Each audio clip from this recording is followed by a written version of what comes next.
সাইরো বা এত দৌড়াদৌড়ি এত উড়াউড়ি এটার কারণ কিতা জানতে হইলে অবশ্যই ভিডিওটি শেষ পর্যন্ত দেখতে হইবে। কইবে তুমি কইবে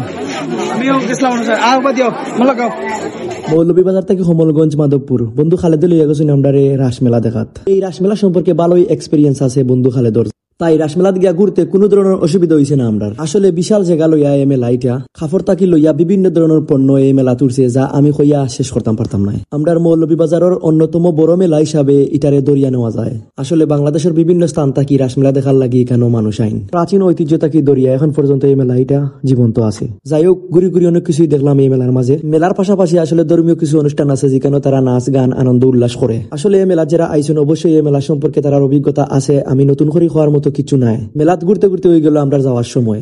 আমরা প্রস্তুতি নিলাম বাড়ির যাওয়ার, ঠিক তখনই আইল মেঘ। আর কিতা কইতাম রে বা মেঘে সেখে বিজিয়া ফেঁকে সেখে বরিয়া কি পরে যাওয়া লাগলো বাড়িত। তবে দুঃখের একটা কথা রয়ে গেল মাঝখানো, বাড়ির যাওয়ার আগে আমরা পরে গেছি জামো, আর এই জাম 5 মিনিট আর 10 মিনিটও জাম না রে বাবাই, প্রায় 2 ঘন্টা জামর মাঝে আমরা আসলাম। এর বাদে টুরিস্ট পুলিশ আইয়া বাদে আমরা জামতা কিছু টইয়া লইয়া গেছে।